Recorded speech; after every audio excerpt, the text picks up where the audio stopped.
Well, I think our chemistry is, the best thing we do right now. We love to play the game together. We complement each other.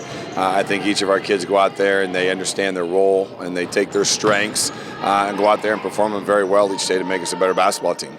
Not to give away the game plan, but what are you really harping on and focusing on in practice this week and honing to get ready for the challenges that Snyder will present on Friday?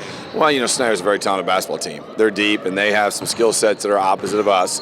So we're really working this week to make sure we take our strengths and find a way to let them come out in the game Friday night to be successful, and then we got to do some things, to try and slow them down. They're a quick team, they're fast, they get up and down the floor. So the game's going to have a lot of tempo, and we got to make sure we can control it and play at the pace that we want to play.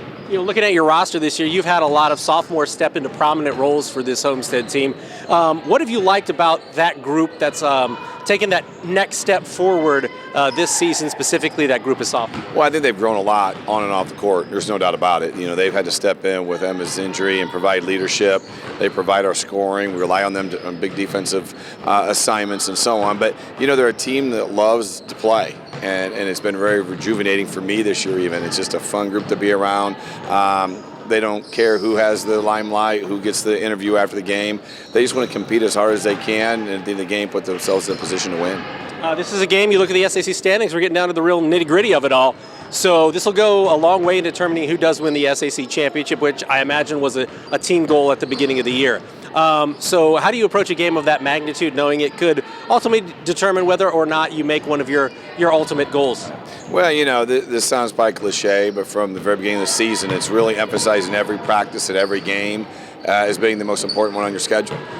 You can get better every day, you work hard every day, so that when you get these opportunities to play in a big basketball game with a team like Snyder, that you're mentally and physically prepared to go out and do your best. And I really feel like this team has done a great job of that this year. So, no matter how things play out Friday night, we're going to go in there confident, we're going to go in there prepared to play, and we're going to give it 100%. A final question, this is a game that people had circled on the calendar at the beginning of the year. It's one of the biggest girls basketball games of the season. It's going to be our highlight zone game of the week. Weather permitting, it should be very well attended. So when you take all that into account, what are you most looking forward to about what should be a good night for basketball? The energy in the gym is just exciting. This is what, the kids here at Homestead, the kids at Snyder, it's what they prepare for. It's what they play this game year-round for, is to be in environments like this, big games like this. So you're out there, you really want to be a part of it for the kids and enjoy the excitement that they're going to bring to the court. And, at the end of the day, we hopefully come out on top and make a few better plays. Anything else you'd like to add? No, we're just really excited for the opportunity.